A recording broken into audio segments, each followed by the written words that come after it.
S'il vous plaît, on va essayer d'interpeller les autorités et on va essayer de sensibiliser un peu la masse, cette masse-là même qui est utilisée par des gens de mauvaise foi et de mauvais fonds.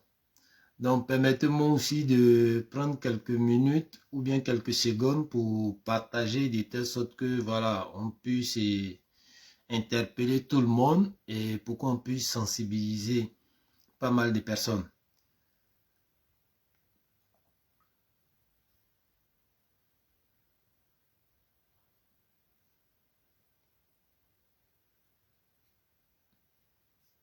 Donc, voilà, s'il vous plaît, pendant ce temps, essayons de partager.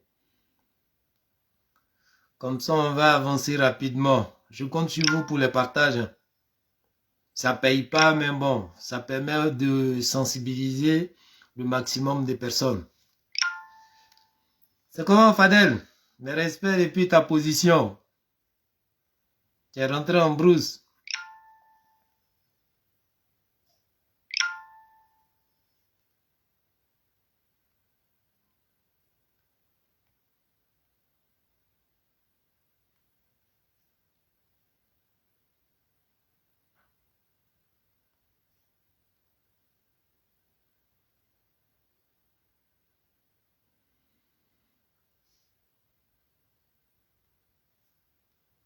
Ok, famille.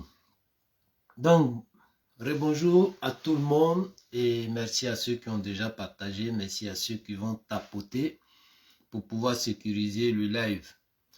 Donc, famille, j'ai mis un titre comme ça, la communication sur le bêta. Big up à toi, Oshi. Mes respects depuis ta position. J'ai mis en tête comme ça, la communication sur le bêta est une âme. Et j'espère que les autorités ne négligent pas cette âme-là même.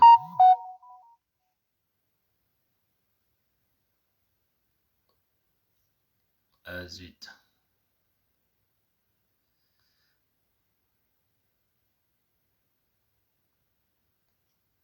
Donc, j'espère que les autorités ne maîtrisent pas, ne négligent pas cette âme-là. Parce que depuis hier, j'ai fait une vidéo.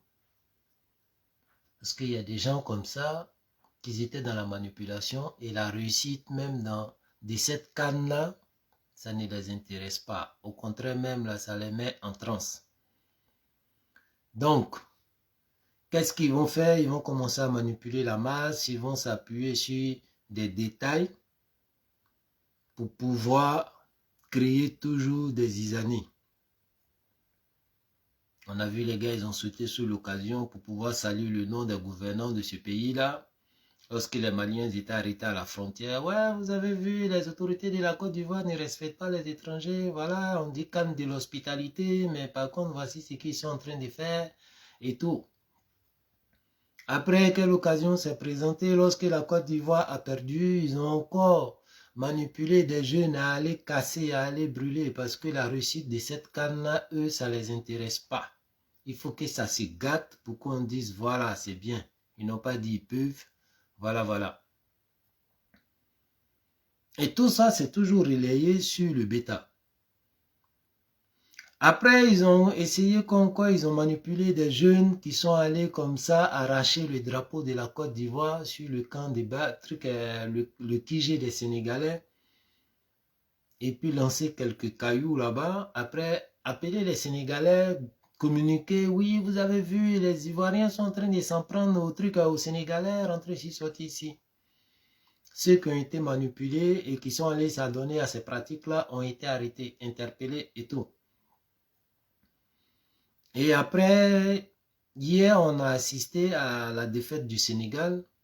Et comme de l'autre côté, les gars, ils voulaient manipuler un peu les Ivoiriens dans cette histoire de oui, les Ivoiriens sont en train de s'en prendre aux Sénégalais, ça n'a pas marché. Bah, du coup, ils sont passés de l'autre côté. Avec la victoire de la Côte d'Ivoire, ils sont allés faire croire aux Ivoiriens que oui, les Ivoiriens sont en train de se faire agresser au Sénégal, rentrer et sortir ici. Pour créer cette situation de trouble et de spicose dans la tête des gens.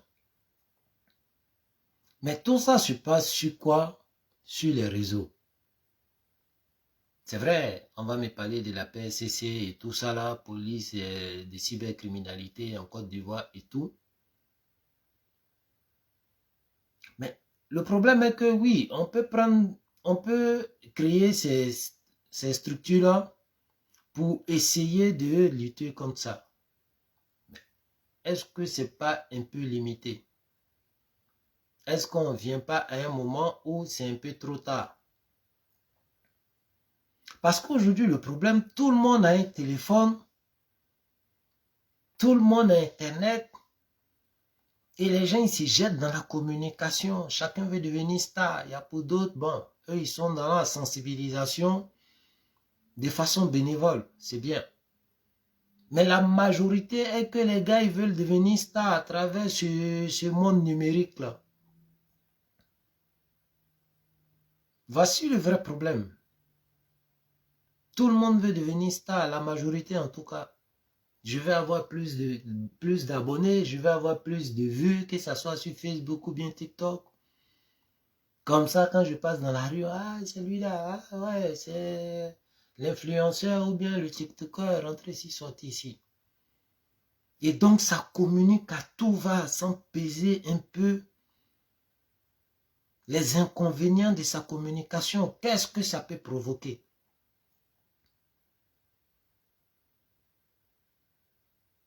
La situation d'hier, j'étais obligé de passer sur de panel en panel hier sur TikTok.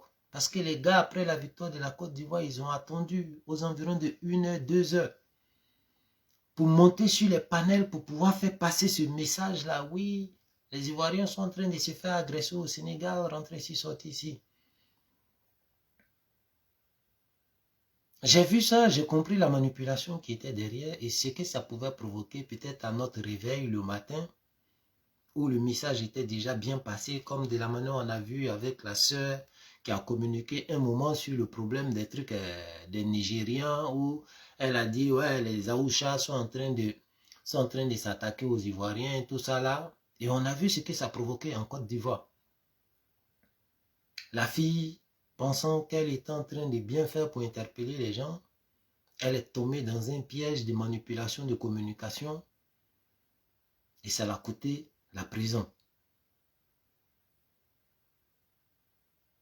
Donc on continue et je reviens sur la situation d'hier. Les gars, ils se promènent. Je ne sais pas si la page de DDB a été piratée ou bien a été clonée. Mais à quel moment tu te permets de faire des posts sur une situation, que ça soit vrai ou fausse, avant les autorités d'un pays? DDB qui est déjà star, je ne vais pas dire qu'il a fait ça pour le buzz. Mais je pense que c'est un artiste qui a un truc, un staff de communication. Et ce genre de situation, ce genre d'information, à quel moment toi tu te permets de faire des posts avant les autorités? Et quand tu fais ce post-là, c'est dans quelle intention tu fais ce post-là?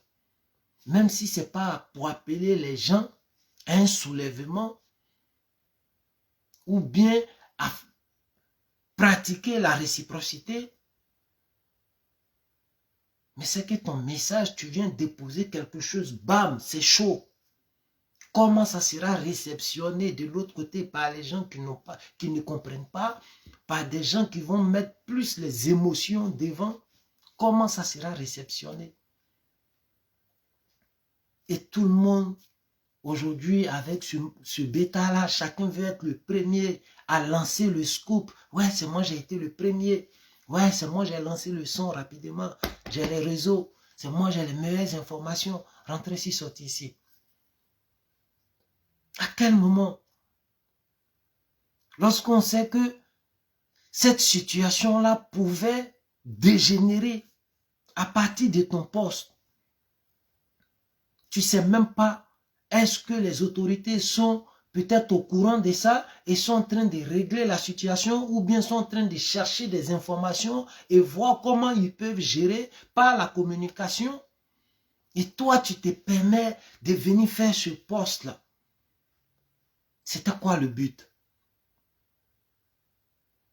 Et tu vois un autre pasteur aussi qui fait vidéo à visage découvert, qui vient encore faire ça. Et les gens, ils prennent ces vidéos-là avec les anciennes vidéos des Sénégalais et puis des Guinéens qui étaient en train de s'affronter pour venir dire, ouais, voilà, il y a Didi B qui a fait l'annonce sur son poste, sur sa page. Il y a un pasteur même là. Voilà, c'est un homme de Dieu, il ne peut pas mentir. Voilà la vidéo. Aussi, ce qu'il est en train de dire que les Ivoiriens sont en train de se faire agresser au Sénégal, rentrer ici, sortir ici. Et on prend ça maintenant, puisqu'on a fini de dire tout ça, automatiquement on a mis les gens dans l'émotion. Alors tout ce qui va venir après, les gens ne seront pas vigilants. Et on fait sortir une vieille vidéo pour dire, bon voilà, les Ivoiriens effectivement sont en train de s'affronter. Moi-même j'ai des vidéos, je vais vous montrer ça là seulement, mais j'ai d'autres vidéos que je ne peux pas montrer. Alors que peut-être il n'y a même pas d'autres vidéos. Ou même s'il y a d'autres vidéos, bon, ça peut venir déconstruire ce qu'ils sont en train de faire comme manipulation. Donc, ils vont montrer la vidéo dont eux, ils ont besoin, qui va avoir plus d'effet sur la conscience des gens. Et ils vont mettre les gens dans ce suspense-là pour dire, non, j'ai d'autres vidéos même que je ne peux pas publier. Donc, voilà, les gens vont dire, ah ouais, c'est que c'est grave, allez, c'est foutaise. Nous aussi, là, on ne va pas laisser ça. Eux aussi, ils ont des ressortissants en Côte d'Ivoire ici, rentrer ici, sortir ici. Et ces informations-là sont relayées aussi par d'autres personnes parce que ces personnes-là ne connaissent même pas les limites dans la communication. Ces personnes-là ne savent même pas que même quand quelqu'un lance des fake news et que toi, tu te permets aussi de republier ça, tu deviens ce canal-là pour pouvoir propager la haine et pour pouvoir mettre la vie de certaines communautés en danger.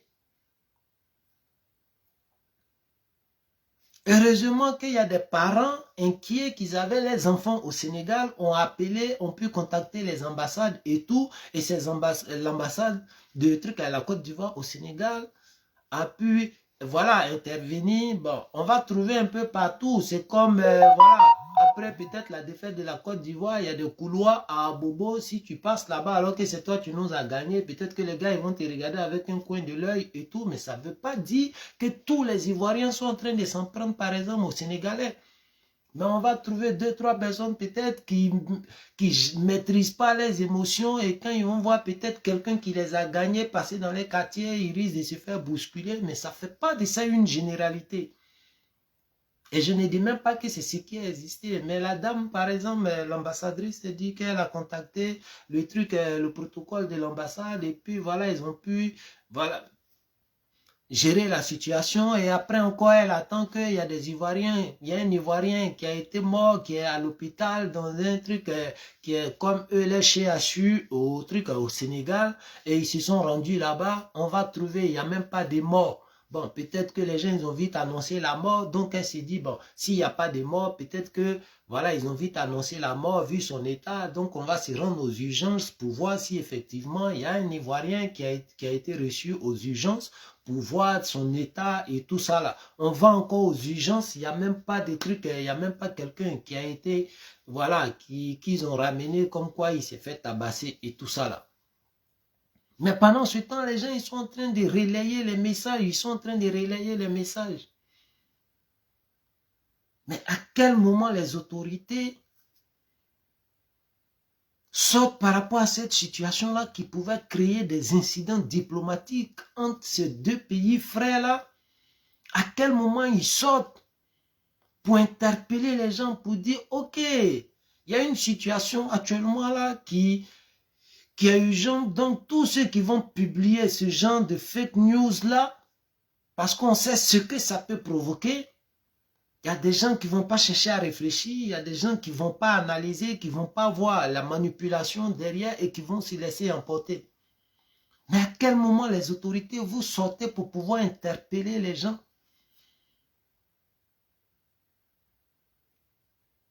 Pour leur dire de faire attention à ce qu'ils sont en train de publier parce que ça peut les porter préjudice. Ça peut les envoyer en prison. Parce qu'à travers les publications, il y a d'autres personnes qui peuvent voir. Et puis s'il y a affrontement, c'est grâce à les publications. À quel moment on convoque Didi B ou ce pasteur-là même qui a fait la vidéo, des grandes personnes qui ne réfléchissent pas qui vont peut-être dire, non, moi j'ai appris l'information, c'était... Mais quand tu fais passer cette information-là, est-ce que tu as pesé un peu les conséquences que ça pouvait créer? Et d'où tu te permets de publier ça alors qu'aucune chaîne, aucun média officiel a parlé de ça pour que toi, tu te permets de faire ton post après. Mais toi, carrément, tu te mets au-dessus de ces médias-là, parfois qui ont des correspondants, pour aller sur le terrain, aller vérifier la crédibilité de ce qui est donné comme information avant de pouvoir parler de ça dans les journaux ou bien dans les médias. Mais toi, tu n'as pas de relais, tu n'as pas de correspondant, tu as juste entendu une information, tu viens, tu balances ça sur Facebook avant des médias qui ont des correspondants et qui vérifient la source des informations et la crédibilité des informations. À quel moment tu te permets de faire ce genre de poste-là avant les autorités et avant les médias? Et encore quand tu viens déposer ça comme ça, bam! Sans faire comprendre aux gens pourquoi tu as mis ça. Bah, si c'est une manière de révolter les gens à aller s'en prendre à des communautés, bah, tu l'assumes et tu dis ça directement. Mais si peut-être tu apprends l'information et que tu viens pour dire, bon les gars, j'apprends une information, mais les gars, ça c'est pas confirmé. Donc, franchement, ça va circuler un peu partout, mais faites attention, un peu de retenue. Attendons, on est dans un état de droit et le Sénégal est un état de droit. Attendons de voir ce que nos autorités vont dire et comment ils vont gérer la situation. Tu ne fais même pas ce message-là en arrière après ta publication pour pouvoir interpeller les gens à plus de vigilance, à plus de retenue. Tu viens, tu déposes ça comme ça, bam, lui qui veut, il prend. Et comment il va utiliser l'information, c'est plus mon problème. En tout cas, j'ai été le premier à donner l'information et puis voilà.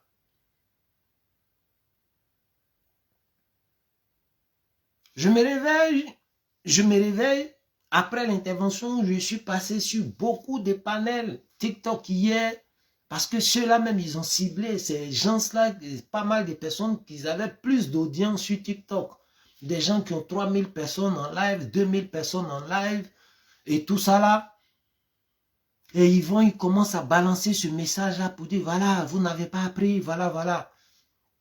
J'étais obligé d'interpeller ces personnes-là pour dire faites attention et ne donnez pas l'occasion à ces personnes-là de passer sur vos panels pour pouvoir lancer ce genre de messages. Parce que, un, d'abord, c'est faux. Deux, il y a la manipulation derrière. On ne sait pas pourquoi ils sont en train de faire ça. Mais en même temps que vous donnez vos panels pour laisser passer le message, vous devenez des complices parce que c'est sur votre panel. C'est comme c'est sur votre chaîne télévisée, ils sont venus lancer ce genre de messages et tout ce qui va en suivre, vous serez responsable de ça. Donc faites attention.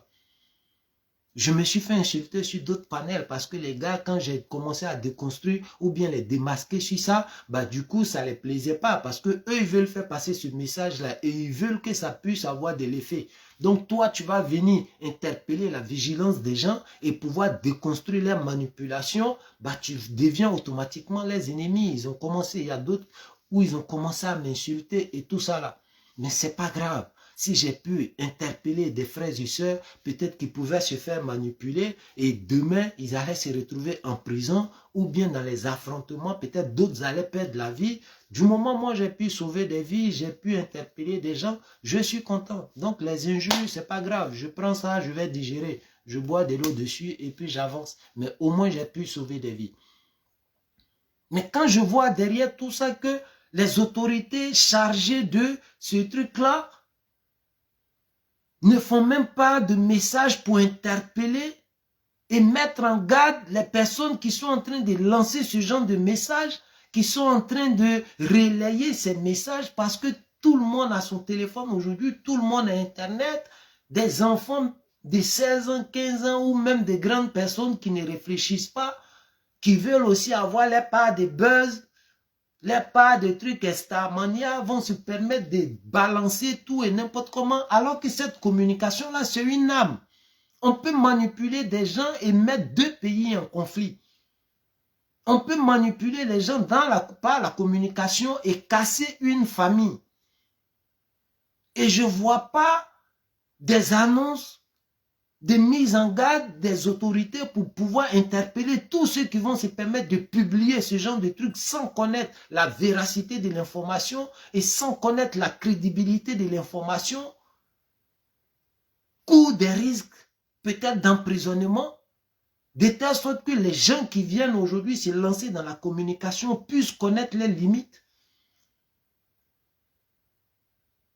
C'est dangereux. Tout à l'heure, j'étais sur un panel TikTok où il y a des Sénégalais en Côte d'Ivoire qui disent bah ils veulent pas sortir parce que l'information a été tellement publiée, ils savent pas comment les gens ils peuvent réagir. Et il y en a qui continuent de publier ces mêmes informations-là. Les Ivoiriens se font agresser au Sénégal. Les Ivoiriens, voilà, la situation est tendue au Sénégal, rentrez, sortez ici. Il y en a qui continuent de publier ces mêmes informations-là. Et tu as des Sénégalais qui montent sur des panels pour dire, bon, yo, les gars, c'est un peu chaud. Voilà, parce que l'information est passée. Nous-mêmes, ça nous fait peur. Donc, on est chez nous à la maison parce qu'on ne sait pas si on sort. Est-ce qu'il y a des gens qui ne seront pas plus dans l'émotion et qui ne savent même pas que c'est des fake news qui risquent de se comporter mal? Il n'y a pas. Est-ce que c'est une manière de négliger même ce monde numérique-là où tout le monde s'adonne à devenir comme ça, star, à devenir communicant sur ces réseaux-là, alors ils ne maîtrisent même pas la communication. Et d'autres même qui sont dans cette communication-là, je ne vois même pas des gens qui vont faire des vidéos parce qu'ils ont de l'audience et interpeller les gens pour dire, ouais, il y a telle information qui est en train de passer, faites attention. Au nom de votre audience, là, mettez-vous à la disposition pour interpeller les gens. Il n'y a pas. Les gens, ils préfèrent sauter sur des trucs de buzz.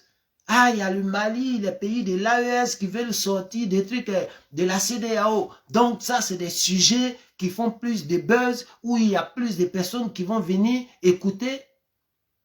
Mais même si ceux-là, ils ont déposé leur demande de retrait de la CEDEAO, mais leur retrait ne va pas se faire avant 1 an. Alors qu'il y a quelque chose actuellement là qui est en train de bouillir, et puis ça peut capoter d'un instant à l'autre. Mais non, on ne va pas faire ça parce qu'il n'y a pas trop de buzz dans ça. De toute façon, voilà. Il n'y a pas trop de buzz. Ce qui va faire plus de buzz, on va parler de l'AES parce que là-bas, il s'agit du Mali, du Burkina, du Niger. Et puis voilà, on va essayer de parler de ça. Ça va faire plus de buzz. Les gens ils vont plus regarder ça que de venir interpeller des Ivoiriens. Peut-être qu'ils sont en train de manipuler pour dire les Sénégalais sont en train de s'en prendre à eux. Et peut-être ce soir-là même encore, ils sont capables de dire, ah, comme le message est passé, de l'autre côté, on va faire croire aux Sénégalais que bah, les Ivoiriens aussi, bah, ils ont entendu que vous étiez en train de les agresser, donc eux aussi, ils sont en train de riposter. Pourquoi? Parce qu'il n'y a pas eu d'interpellation, il n'y a pas eu de mise en garde. Poste de Didibé est toujours là. Pourquoi il a fait? Est-ce qu'il avait le droit de faire avant même truc à la sortie des autorités? Je ne sais pas, ça y est toujours là. Ce pasteur, jusqu'à présent, sa vidéo est en train de circuler. Pourquoi il a fait? Est-ce qu'il avait le droit de faire ça? Je ne sais pas. Ils n'ont pas été interpellés pour être entendus. Pourquoi vous avez fait ça? Est-ce que vous avez mesuré les conséquences? Est-ce que vous savez ce que vous venez de faire? Parce que même s'il y avait ce genre de situation, je pense que les autorités sénégalaises sont responsables et c'est un état de droit. Ils allaient faire ce qu'il faut, maîtriser la situation. Et s'il y avait des comptes à rendre aux autorités ivoiriennes par rapport à ce désagrément-là, bah, ils allaient faire. On l'a vu en Côte d'Ivoire, lorsqu'il y a eu le problème des Nigériens, bah, l'ambassade du Niger, vers la fin, les autorités de la Côte d'Ivoire ont essayé de communiquer avec l'ambassade du Niger. Ils sont allés même sur le terrain, aller dans des gabadromes et tout ça là pour montrer que bon, la situation est calme et présenter les excuses parce que l'information est vite partie et malheureusement ça a créé des dommages. Il ne faudrait pas que ça puisse infecter la relation diplomatique entre les deux pays. Donc à quel moment on néglige ce monde numérique là où n'importe qui se retrouve dessus?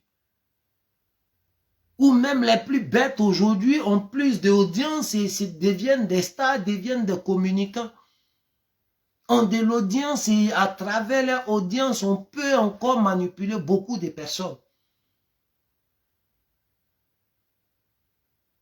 Tu ne vois même pas des sorties de ces autorités-là. Par contre, quand deux personnes vont se convoquer parce que juste ils se sont dit non, c'est la paix de 21h à 6h, là on dit ah, la cybercriminalité va s'en charger de ça. Mais voici une situation. Et même ce soir, ça risque d'être chaud parce que le match Burkina-Mali, on connaît aujourd'hui la position de ces personnes-là et la plupart des gens qui sont dans eux, les trucs-là, ils ont une mentalité un peu truc aussi. Est-ce que ceux-là encore, ils ne seront pas manipulés? Parce que le dernier match de poule de la Côte d'Ivoire, voilà comment ils ont essayé de faire passer une information. Et on était obligé de faire des lives pour dire c'est faux. Parce qu'ils étaient en train de dire oui, la Côte d'Ivoire a perdu. Donc ils ont coupé le courant à Bobo et puis à Niamey pour faire sortir les microbes pour pouvoir agresser les gens. Et tu vois, les gens, ils étaient en train de relayer ça. Fallait faire un live pour pouvoir dire c'est faux. Et heureusement, on avait des contacts qui étaient à Niamey là-bas, qui ont pu monter sur le panel, activer les caméras pour montrer qu'il n'y avait pas de coupure d'électricité. Le gars, il a montré le stade, il a montré la route jusqu'à Zopé, tout était éclairé. Et ils ont commencé à descendre un à un parce qu'ils ont vu qu'on a apporté la contradiction pour venir démentir ce qu'ils étaient en train de faire passer comme propagande.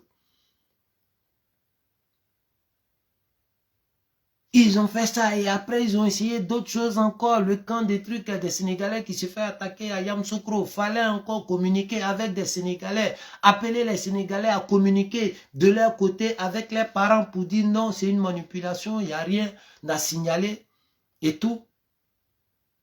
Mais à quel moment les autorités interpellent tous ceux aujourd'hui qui se permettent de prendre leur téléphone parce qu'ils ont téléphone, ils ont internet, de venir communiquer sur des trucs qu'ils ne maîtrisent même pas. Et on va où? Ça fait que ceux-là même se font appeler aujourd'hui influenceurs parce qu'ils ont eu de l'influence, ils ont eu de l'audience, mais qui ne maîtrisent pas la communication. Et tu as des enfants aussi qui les regardent, ah celle-là elle est devenue star. Donc moi aussi j'ai mon téléphone, allez, nous tous on va communiquer. Mais à quel moment on essaie de mettre les gens en garde, de faire attention parce que ça peut les conduire à un truc en prison. On peut se servir d'eux dans la communication. Et eux-mêmes, ils seront victimes de cette manipulation-là. Sans savoir qu'ils étaient en train de les manipuler. Mais je pense que les autorités, quelque part, même si ce service de cybercriminalité là existe, mais il y a un vrai problème de communication. Comment sensibiliser les jeunes à faire attention à la communication? Parce que ça peut provoquer, c'est une bombe qui est dans votre main quand tu te mets dans la communication. Si tu ne sais pas communiquer, ça risque de trucs, tu risques de faire beaucoup de dégâts dans cette communication-là. À quel moment on sensibilise les jeunes? À quel moment on met en garde certaines personnes qui se permettent comme ça de publier plus vite que les autorités ou plus vite même que les médias sur des sujets qui sont sensibles? À quel moment on fait cette sensibilisation-là? L'ambassade est sortie au Sénégal là-bas pour parler et là j'ai l'enregistrement de l'ambassade parce que il y a des parents qui sont rentrés en contact. Sinon peut-être eux-mêmes ils n'allaient pas faire des trucs et des sorties aussi. Mais comme il y a des parents qui sont rentrés en contact avec eux, voilà peut-être pourquoi eux ils ont fait leur communiqué pour rassurer ces parents-là et tout. Mais sinon si ce n'était pas le cas, bah peut-être qu'ils n'allaient pas faire.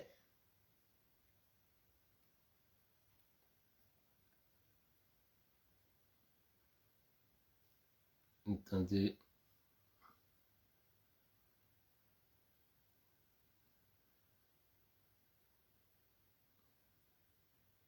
Ah, heureusement que eux, ils ont pu faire, voilà. Mais en même temps, en Côte d'Ivoire, les autorités, tu vois pas de communiqué pour interpeller les gens. Hein, tu vois pas de communiqué. On écoute par exemple l'ambassadeur qui se prononce. Dans le match s'est déroulé à Yamoussoukro et les faits sur le terrain ici, je voudrais dire que aux environs de tout juste après le match, nous avons été contactés par Makosso, tout cela c'est des bâtards. Et c'est des gens qui sautent sur des occasions pour faire plus de buzz, mais parce que... excusez-moi. Les Makosso, les trucs, tout ça, c'est des bâtards. C'est des gens qui sautent sur ce genre de situation-là parce que eux, ils ont besoin de buzz. Mais malheureusement, les buzz parfois peut induire, peut donner pas mal de conséquences. Mais ils s'en foutent. Mais ils vont se permettre toujours ces gens, ils vont se permettre de se faire sur ce genre de buzz-là parce que il n'y a pas d'interpellation, il n'y a pas de mise en garde. Donc, ils ne vont pas se donner des limites. Voilà pourquoi ces gens, des personnes comme les Makosso ou tu as d'autres blogueurs, malheureusement, qui se font appeler influenceurs, je ne sais pas qu'est-ce qu'ils influencent, mais qui vont toujours se servir des gens, des trucs là, et même si ça doit créer des situations graves, après, ce n'est pas leur problème, mais ils ont fait les buzz, ils ont eu leur nombre de vues, et comme la plupart, peut-être, les pages sont monétisées, par rapport au nombre de vues, ils seront récompensés. Mais qu'est-ce que ça va provoquer peut-être comme situation? Il peut y avoir des morts, il peut y avoir des blessés. Ça, c'est pas leur problème. Comment la jeunesse va réceptionner les messages qu'ils sont en train de faire passer, c'est pas leur problème. Eux, ils sont là dans le buzz. Mais à quel moment on fait l'apologie des buzz et on regarde alors qu'on sait que ça peut provoquer beaucoup de choses? Mais tu ne vas pas les voir revenir s'asseoir pour dire, ah, on a mené nos enquêtes, il y a une information, on a fait passer, et franchement, c'était des fake news, on s'est fait avoir. Donc, les jeunes, les enfants, les jeunes, faites attention et retenez-vous, et puis voilà. Non, ils ne vont pas le faire, ils passent à autre chose. Parce que venir parler de ça, ça ne va pas faire buzz, mais il faut parler d'un truc qui va animer les émotions. Donc, on écoute. Le match, et c'était à la Médina. Et il y a d'autres Ivoiriens encore qui se sont regroupés dans un autre endroit, c'était à Ouakam, pour suivre le match dans une ambiance fraternelle, qui nous ont interpellés sur le fait qu'ils seraient séquestrés et qu'ils ne pouvaient pas sortir du lieu pour aller dans leur résidence. Et donc, sur le champ, j'ai contacté le directeur du protocole d'État du ministère des Affaires étrangères de la République du Sénégal et j'ai porté les faits à sa connaissance. Automatiquement, des policiers ont été déployés dans les deux lieux pour encadrer les Ivoiriens à pouvoir sortir. Effectivement, il y avait des Sénégalais qui mécontents de la défaite qui voudraient s'en prendre aux Ivoiriens. Et donc, ce cas... Donc voilà, et c'est ce que je disais. C'est-à-dire, il y a des gens, on ne pourra pas peut-être les contrôler. C'est comme tu paies et puis tu te rends peut-être dans un coin comme derrière Rail, Marley, Bokabo. Genre, le Sénégal gagnait et puis il y a un Sénégalais, par exemple, qui portait son maillot pour passer dans ce genre de couloir-là. Tu peux trouver des gens, même à Cocody ou bien Yopougon, Angré, tu peux trouver des gens qui sont tellement sportifs, qui, voilà, dans l'émotion, vont se laisser emporter. Mais 2-3 personnes peut-être qui vont vouloir faire ça, qui vont vouloir bousculer une personne, ça ne veut pas dire c'est la généralité, c'est la généralité. Et donc ça peut arriver, mais encore la situation a été contrôlée. Ou l'intervention des policiers sénégalaises à travers le mot d'ordre des autorités, bah, les policiers ont pu sécuriser les gens, les escorter pour les ramener chez eux. Et après ça, il n'y a pas eu de truc. Mais on ne prend pas ça pour venir sur les réseaux, pour venir balancer. Ah, les Ivoiriens sont en train de se faire agresser au Sénégal. Ah, les Ivoiriens sont en train de mourir au Sénégal parce qu'ils ont perdu, rentrer ici, sortir ici. Et comme on veut réconforter les gens, ah, il y a déjà un mort, il y a déjà 2 morts et tout. On écoute la dame qui est ambassadrice. Été élagués, les Ivoiriens ont pu se rendre chez eux à la maison. Et plus tard, nous avons été contactés par des Ivoiriens, des jeunes Ivoiriens, des étudiants, qui nous ont dit qu'un jeune Ivoirien pourrait trouver de la mort dans les manifestations de rue et que le corps serait à l'hôpital FAN. L'hôpital FAN, c'est le CHI d'ici. Automatiquement, nous avons saisi encore le directeur du protocole et l'ambassade. Nous nous sommes rendus sur les lieux à l'hôpital FAN pour procéder aux vérifications. Au niveau de la morgue, nous avons été reçus par le responsable en chef qui nous a dit qu'il n'y a pas enregistré de corps d'ivoirien à la morgue. Nous avons vérifié aussi aux urgences de l'hôpital FAN, puisque c'est cet hôpital-là, c'est le nom de cet hôpital qui circulait sur les réseaux sociaux. Et le médecin en chef du service des urgences nous a aussi dit qu'il n'a pas reçu de blessés ivoiriens ni de morts enregistrés qui soient de nationalité ivoirienne. Mais je voudrais appeler les compatriotes ivoiriens au calme. C'est vrai qu'il y a eu quelques mécontentements de façon isolée, mais qui ont été ciblés et qui ont été contenus par les forces de l'ordre. Et donc, on appelle tout le monde au calme. Pour l'heure, ce qui a circulé sur les réseaux sociaux ne se sont pas avérés, en tout cas au niveau de l'hôpital FANI. L'ambassade continue les investigations dans les autres hôpitaux, mais pour l'heure, les Ivoiriens on l'a vu sur, et on n'a pas enregistré de décès au niveau des Ivoiriens. Donc, je voudrais appeler tous les Ivoiriens au calme, que ce soit en Côte d'Ivoire, que ce soit ici au Sénégal. Je voudrais les appeler au calme. Donc, voici un peu la situation. Mais tu vas trouver n'importe qui va venir faire des posts. Ah, les Ivoiriens sont en train de se faire agresser au Sénégal. Ah, les Ivoiriens, il y a déjà un mort, il y a déjà 2 morts et tout. Alors que même quand on va à la morgue de l'hôpital qu'ils ont utilisé comme ça, pour dire, ah, voilà, dans tel hôpital, on a envoyé, il y a eu un mort là-bas. L'ambassadeur même se déplace pour partir, il n'y a pas de morts enregistrés là-bas. On s'est dit, bon, s'il n'y a pas de mort, peut-être qu'ils ont vite annoncé la mort de quelqu'un. On va aller voir aux urgences s'il y a quelqu'un qui a été interné par rapport à des trucs, aux agissements et tout. On arrive là-bas encore, il n'y a rien. Mais ceux qui se font appeler ces blogueurs, ceux qui disent qu'ils ont de l'audience et tout ça là, qui sont les stars, malheureusement que ce monde numérique là nous a fabriqué. Quand le message est déjà passé, il y en a, ils sont montés sur les panels hier pour pouvoir faire passer le message et qu'ils avaient pris position. Ah, c'est foutaise, comment on peut marcher tout le temps sur les Ivoiriens? Si c'est comme ça, nous aussi, on va réagir, rentrer ici, sortir ici. Mais tu ne vas pas les voir revenir faire des lives à cause de leur audience qu'ils ont et au nom de la confiance que tous ceux qui vont sur les panels là pour pouvoir interpeller les gens. J'ai eu une manière de rectifier là, ah, on a fait passer un message ou les gens ils ont fait passer un message sur notre panel. Et peut-être ça a mis les gens dans l'émotion. Donc, on doit essayer de rattraper les gens pour dire, hey, les gars, venez, venez, venez, venez. On dirait, ce truc-là, c'est bizarre. Attendez d'abord. Ils ne vont pas le faire. Mais le pire dans ça, c'est que ce que je viens d'énoncer, c'est le silence des autorités. Qui ne met pas en garde toute personne qui se permet d'être communicant aujourd'hui, mais qui ne sait même pas avoir des droits de réserve sur certains trucs, sujets qui sont sensibles. À quel moment la sensibilisation passe? Et si cette sensibilisation ne passe pas, à quel moment la mise en garde amène les gens à pouvoir se retenir un peu, à ne pas sauter sur n'importe quel sujet ou bien n'importe quelle information qu'on les donne? Parce qu'eux-mêmes, ils ne savent pas s'ils sont manipulés. Mais au moins, s'il y a des mises en garde, ils savent que s'ils balancent ça là, si ce n'est pas vrai, il va partir en prison. Mais c'est balancé par tout le monde.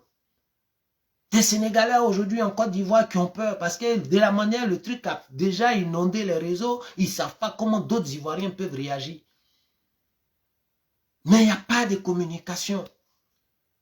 Déjà même pour parler sur la situation, pour dire voilà, il y a un fake news qui est passé, il faut que les gens ils fassent attention, rentrer ici, sortir ici. Maintenant, une fois que l'information, vous faites votre truc, votre communiqué ou bien même à la télé et tout ça là, ramener quelqu'un rapidement dans le journal ou bien faire même un truc spécial rapidement pour faire passer l'information d'interpellation. Eh les gars, il n'y a rien, il y a une information, on a vu qui a inondé les trucs, les réseaux. Faites attention, c'est de la manipulation. Et tous ceux qui vont s'adonner à des trucs de représailles, bah, ils vont répondre de les actes.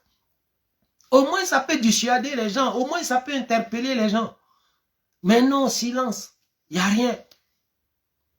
Ceux-mêmes qui ont fait ces posts de fake news là, maintenant que les informations sont en train de sortir pour dire qu'il n'y avait rien, ils n'ont même pas supprimé l'information, ça est toujours là. D'autres personnes peuvent tomber dessus encore sur ces informations-là et peut-être qu'ils ne savent même pas que c'est des fake news. À quel moment on les interpelle? Pour leur faire comprendre qu'ils n'ont pas le droit de pouvoir publier des choses comme ça, surtout quand c'est très sensible. Ça peut engager la responsabilité de deux pays. Ce pasteur-là, lui, sa vidéo continue de tourner. D'après lui-même, il est pasteur. Oui, j'ai des enfants, comme eux, ils ont l'habitude d'appeler tout le monde enfant dans leur église, même quand ils ont 20 ans et qu'il y a des disciples qui ont 60 ans, du moment c'est eux, ils sont pasteurs, tout le monde est leur enfant. Même si sa maman même va à l'église, il va dire mon enfant. Et lui, il va faire ce genre de vidéo-là. Ah, j'ai mes enfants qui m'ont appelé, qui sont au Sénégal, qui m'ont dit voilà. Il y a eu agression, et puis il n'y a même pas de message de paix derrière, il n'y a même pas de message de sensibilisation derrière. Lui aussi, sa vidéo continue de tourner. Il y a d'autres personnes qui peuvent encore tomber sur ces vidéos-là sans savoir que c'est encore des fake news. Tout ça pourquoi? Parce qu'il n'y a pas de communication. Les autorités regardent ce monde numérique-là et j'ai l'impression qu'ils sont en train de négliger ce que ça peut provoquer comme truc, conséquence. Parce que des personnes qui ne maîtrisent pas la communication, tout le monde a téléphone, tout le monde a internet et tout le monde vient communiquer n'importe comment.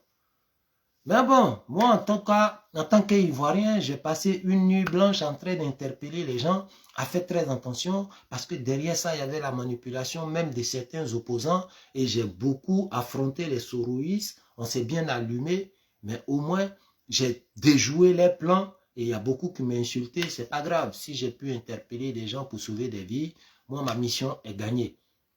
Mais quand même, les autorités, à un moment donné, éduquons la masse. Parce que cette masse-là se fait toujours manipuler par des gens de mauvaises intentions. Et lorsque on ne met pas des mesures pour pouvoir même dissuader cette masse-là à ne pas s'adonner à des pratiques, à faire très attention, alors les gens de mauvais fonds là vont toujours les utiliser. On peut contrôler la situation pendant un moment, mais on ne peut pas contrôler la situation tout le temps. Voilà. Et on ne veut pas, peut-être, même si déjà vous allez contrôler la situation après des bavures, mais le fait que ça peut déjà provoquer peut-être un mort ou deux blessés, même si après vous contrôlez la situation, le dégât il est déjà fait. Donc, à bon entendeur, salut. En tout cas, moi, j'ai fait ce que je pouvais. Merci à tous ceux qui ont partagé. Merci à tous ceux qui ont liké. On est ensemble. C'est la Côte d'Ivoire qui gagne.